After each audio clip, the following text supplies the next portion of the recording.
Kemudian ada sebuah judul saya buatkan itu melacak nama Imam Ahmad Al-Muhajir dalam kitab hadis abad ketiga dan seterusnya. Yang ingin saya katakan begini, kan dikatakan bahwa Imam Ahmad Al-Muhajir itu kan pernah hijrah katanya kan gitu ya. Ini dalam perspektif data yang saya dapat. Beliau ini dilahirkan tahun 250 Hijriah dan wafat tahun 333 Hijriah. Ada juga yang mengatakan bahwa beliau hijrah dari Irak ke Yaman tahun 317 sampai 345 Hijriah. Berarti wafatnya di sana. Jadi berdomisili di Yaman, beliau ini sekitar 28 tahun. Apabila benar beliau dilahirkan di Irak atau daerah sekitar Irak antara tahun 250 sampai dengan 333 Hijriah, berarti beliau ini satu zaman dan berinteraksi dengan para ulama-ulama besar pada waktu itu, baik yang berada di Irak ataupun yang berada di Iran. Dan yang saya lihat, yang paling pas dengan zaman beliau adalah pada zamannya Imam At-Tabarani, karena beliau lahir tahun 260 Hijriah dan beliau berusia 100 tahun karena wafatnya tahun 360 Hijriah. Jadi bisa dikatakan bahwa apabila benar Imam Ahmad Al-Muhajir yang lahirnya 250 Hijriah, berarti beliau senior, lebih tua 10 tahun dibandingkan dengan Imam At-Tabarani. Nah, kemudian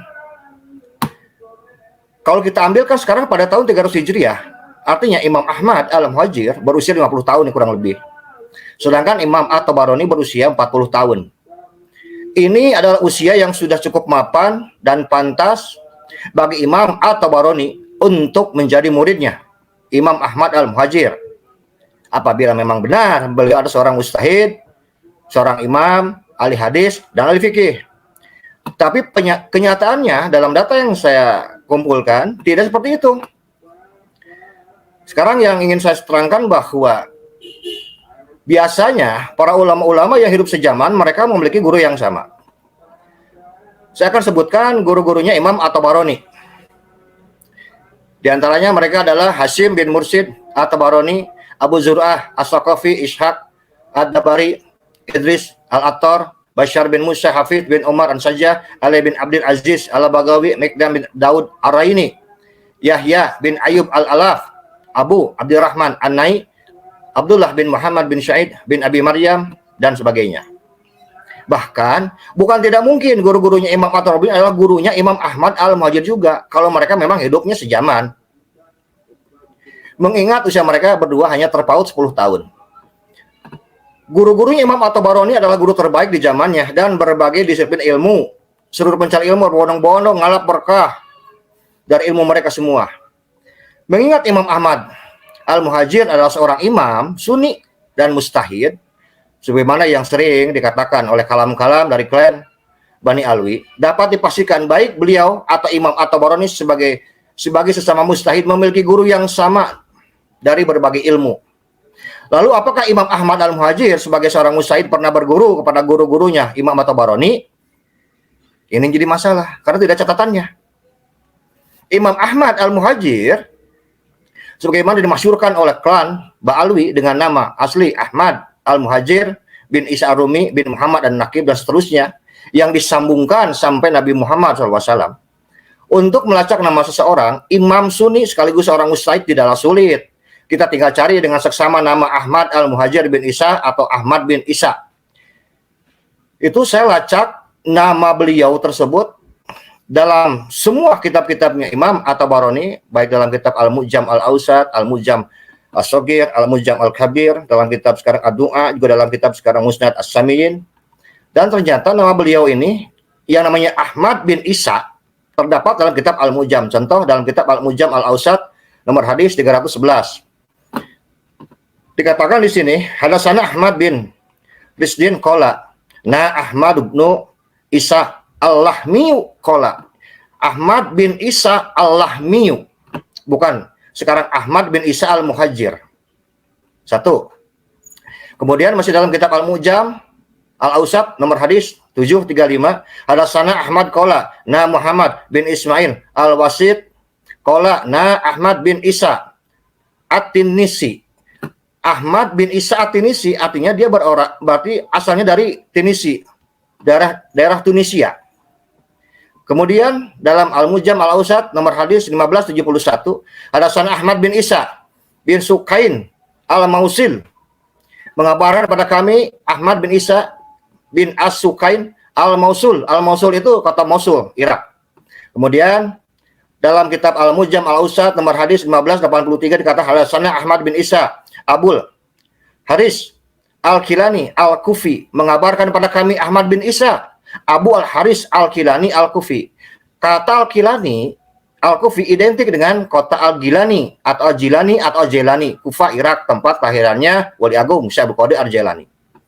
Kemudian dalam Al-Mujam' Al-Ausat nomor hadis 5845 dikatakan hadatsana Muhammad bin Al-Husain Abu Husain qala sana Ahmad bin Isa bin Abdullah Al-Alawi mengabarkan pada kami Muhammad bin Al-Husain Abu Husain berkata mengabarkan kepada kami Ahmad bin Isa bin Abdillah Al-Alawi. Tidak ada lagi. Kemudian dalam kitab Al-Mujam Al-Ausat nomor hadis 6597 dikatakan hadatsana Muhammad bin Ja'far sana Ahmad bin Isa Al-Misri mengabarkan kepada kami Muhammad bin Ja'far mengabarkan kepada kami Ahmad bin Isa Al-Misri dari Mesir. Dari semua kitab-kitab yang dimiliki oleh Imam At-Tabarani, tidak ada satupun yang namanya Ahmad bin Isa Al-Muhajir yang bersambung kepada Nabi Muhammad SAW. Padahal telah dikatakan bahwa Imam At-Tabarani adalah seorang ulama yang hidupnya paling dekat sejaman dengan Ahmad bin Isa, kalaupun memang betul ada. Tapi dari pelacakan ini, Imam Ahmad Al-Muhajir sebagai tokoh historis, Imam Sunni, dan juga mustahid di seluruh kitab-kitab Imam At-Tabarani, hanya terdapat 6 nama saja seperti yang tadi dikatakan. Bila Imam Ahmad Al-Muhajir saja tidak terkonfirmasi dan terverifikasi dalam catatan sejarah, para sejarawan, catatan keilmuan, para ulama, sangat logis bila anaknya yang bernama Ubaidillah pun dinyatakan sebagai tokoh fiktif. Bila Ubaidillah adalah tokoh fiktif yang tidak pernah dilahirkan, maka ayahnya pun tokoh fiktif pula. Karena bagaimana mungkin seorang anak dilahirkan tanpa seorang ayah?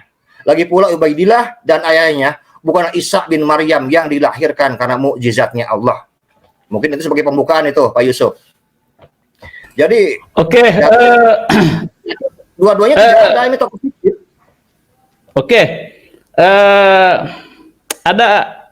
Kita sedikit saya pertanyaan fokus bahwa di sini tentang kajian yang pertama bahwa Ahmad bin Isa adalah hijrah ke Yaman.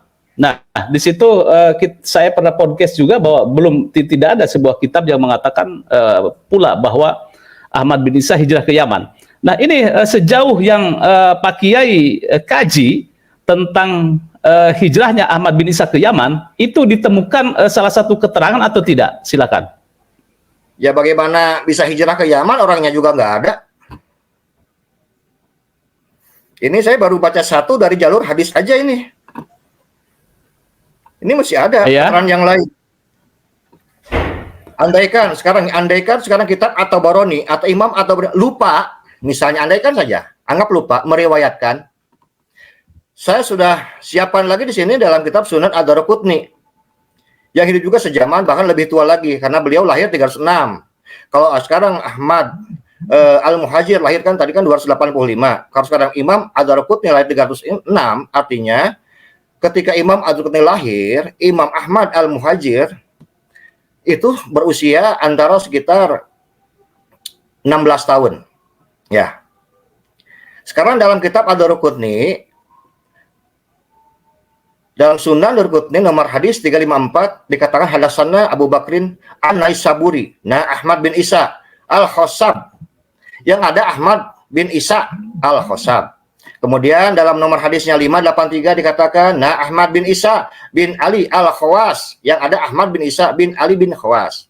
Dalam nomor hadisnya 721 hadatsana Ahmad bin Isa bin Sukain mengabarkan pada kami Ahmad bin Isa bin As-Sukain. Dalam nomor hadis 1407 hadatsana Abdullah bin Muhammad bin Abdul Aziz sana Ahmad bin Isa Al-Misri. Ahmad bin Isa Al-Misri dari Mesir. Kemudian dalam nomor hadis 1407 juga hadatsana Muhammad bin Ahmad bin Isa bin Abdak. Ahmad bin Isa bin Abdak. Kemudian dalam nomor hadis 3207 Yaqub bin Ibrahim bin Ahmad bin Isa Al-Bazar. Ahmad bin Isa Al-Bazar. Dua kitab ini saling melengkapi. Andai kata Imam At-Tabarani lupa, andai kata lupa, ada sebuah tokoh historis besar, mujtahid, imam sunni, ahli hadis, ahli fikih, yang tidak terriwayatkan olehnya. Karena tidak mungkin seorang mujtahid tidak menjadi periwayat hadis, itu mustahil. Apalagi beliau memiliki gerak imam di zamannya. Imam itu ya sudah jelas. Beliau itu ya bisa dikatakan mujtahid, ahli hadis, ahli fikih, dan itu mustahil tidak meriwayatkan satu pun hadis. Kedua kitab ini saling melengkapi. Jadi dalam dua kitab ini dalam kurun waktu yang sama dengan Imam Ahmad Al-Muhajir, ternyata nama Imam Ahmad Al-Muhajir tidak terkonfirmasi. Jadi tidak ada. Ini baru dari dua kitab saja. Jadi saya sangat meyakini bahwa Imam Ahmad Al-Muhajir tidak pernah hijrah sekarang ke Yaman. Bagaimana bisa hijrah? Orangnya saja tidak ada. Tidak bisa. Tidak pernah hijrah ke Yaman. Ini data yang saya miliki dan saya sangat yakin. Ini saya baru bicara masalah kitab hadis. Saya belum bicara masalah kitab sejarah ini. Dalam kitab-kitab tarikh para ulama. Jadi bagaimana mungkin seseorang bisa hijrah apabila orangnya tidak ada? Jadi baik Ubaidillah ataupun Ahmad Al-Muhajir atau Ahmad bin Isa, dua-duanya berdasarkan data yang saya peroleh, mereka lah kedua-duanya tokoh fiktif. Tidak pernah ada. Oke, tetapi di dalam kitab Sajarah Mubarakah dikatakan bahwa Ahmad bin Isa punya tiga nama. Artinya bahwa kitab Sajarah Al-Mubarakah mencatat bahwa Ahmad bin Isa itu adalah silsilahnya sampai ke Rasulullah. Itu di dalam kitab kitab Sajarah Mubarakah. Ini bagaimana nih komparasinya, Pak Kiai? Yang pertama, apabila perbedaan pendapat dalam ulama periwayatan adalah sesuatu yang wajar, ini data yang saya miliki dan saya yakin. Karena secara logika dalam keilmuan tradisi ulama kita tidak ada satupun sekarang tokoh yang begitu masyhur yang tidak dicatat oleh ulama di zamannya. Sangat aneh, sangat mustahil. Saya ingin bawakan sebuah contoh. Bahwa dalam tradisi keilmuan, para mujtahid dengan mujtahid itu sudah biasa saling mengunjungi, tukar pikiran, bahkan tukar hadis. Saya akan bawakan contoh oleh Imam Ibnu Jauzi Jamaluddin Al-Faraj Al-Misri. Dia lahir tahun 509, wafat 597 Hijriah. Beliau meriwayatkan diskusi ilmiah antar Imam Abu Hanifah yang lahir 80 Hijriah dan wafat 150 Hijriah dengan Imam Al-Auza'i, seorang mujtahid berasal dari Syam. Ada boleh mengatakan dari Lebanon. Dia lahir tahun 88 Hijriah, wafat 150 Hijriah. Dalam kitab Sofa, Imam Al-Auza'i bertemu dengan Imam Abu Hanifah di Mekah. Dan Imam Al-Auza'i bertanya kepada Imam Abu Hanifah, "Wahai Imam, mengapa Anda tidak mengangkat tangan ketika akan ruku dan ketika bangkit dari ruku?" Imam Abu Hanifah menjawab, "Hadis tentang itu tidak sahih," katanya. Imam Al-Auza'i berkata kembali, "Bagaimana bisa tidak sahih? Sedangkan aku menerima hadis ini dari Az-Zuhri, dari Salim, dari ayahnya, yaitu Abdullah bin Umar, dari Rasulullah SAW. Yang mengatakan sesungguhnya Rasulullah SAW selalu mengangkat tangannya ketika memulai sholat, ketika akan ruku, dan ketika bangkit dari ruku." Imam Abu Hanifah berkata, "Aku telah menerima hadis dari Hamad, dari Ibrahim, dari Al-Aswad, dari Abdullah bin Mas'ud yang berkata, Nabi SAW tidak selalu mengangkat tangannya, kecuali ketika memulai sholat." Imam Al-Auza'i berkata, "Mengapa Anda menggunakan hadis dari Hamad dan Ibrahim?" Nah, ini pertanyaan yang sangat bagus. Pertanyaan sangat ilmiah. Imam Al-Auza'i berkata, "Mengapa Anda menggunakan hadis dari Hamad dan Ibrahim?" Imam Abu Hanifah menjawab, "Hamad lebih mengerti daripada Al-Zuhri. Ibrahim lebih mengerti daripada Salim. Al-Qamah tidak dibawa Abdullah bin Umar, sekalipun beliau sahabat. Dan Al-Aswad memiliki banyak kelebihan. Sedangkan Abdullah bin Mas'ud adalah salah satu sahabat terdekat hubungannya dengan Nabi Muhammad SAW. Dan Al-Auza'i pun diam untuk menghormati Imam Abu Hanifah yang lebih kuat hujahnya." Nah, ini contoh pertemuan antara mujtahid dengan mujtahid. Makanya sangat aneh apabila sekarang Imam Ahmad Al-Muhajir sebagai seorang mujtahid tidak pernah kita temukan satupun riwayat seperti ini. Lalu pekerjaan beliau sebagai mujtahid apa? Interupsi Pak Kiai. Ahmad bin Isa apa Ubaidillah yang dimaksud Anda, bin Kiai? Isa ini. Ahmad bin Isa. Satu zaman beliau seorang mustahid, tidak pernah ada riwayat dengan mustahid lain, sedangkan sangat banyak lah, saya yakin dokter muda kita sangat memahami banyak sekali riwayat-riwayat para mustahid yang bertemu dari negara satu negara lain untuk saling berdiskusi. Nah, yang ingin kita minta itu juga seperti itu. Cobalah tampilkan riwayat-riwayat diskusi ilmiah antara Imam Ahmad Al-Muhajir dengan mustahid yang lainnya, ya kan begitu. Karena sungguh tradisi Islam itu dalam pencatatan sangat kuat, apalagi dalam dinasti Abbasiyah ini abad 3, 4, 5, pencatatannya sedang semangat-semangatnya. Jadi apabila catatan sekarang seperti Nabi Muhammad di atas ada, padahal jauh dengan Imam Ahmad Al-Muhajir bisa ditemukan, bahkan catatan sebelumnya sudah ada. Dan sangat aneh, di zaman Abbasiyah yang sekarang sedang dipacu-pacunya, terjemahan kitab, pencatatan kitab, kemudian kita tidak punya sekarang catatan tentang sebuah tokoh yang sangat masyhur, mustahid, ahli hadis, ahli fikih, yang hidup di zamannya. Jadi sebetulnya beliau ini di mana? Kalau kita runut dengan ilmu yang tadi, perawi hadis, ya beliau tidak ada, tidak pernah terkonfirmasi dalam kitab-kitab besar. Dan kita tahu bahwa Imam At-Tabarani, Imam Abu Hasan Ad-Darqutni, mereka itu adalah seorang mustahid, ahli hadis, dan ahli fikih. Dan tidak mungkin kalau tidak meriwayatkan sekarang hadis-hadis yang diriwayatkan oleh orang-orang yang memang sikoh. Apalagi sekelas mustahid. Itu sangat mustahil itu Pak Yusuf. Tidak masuk akal. Oke.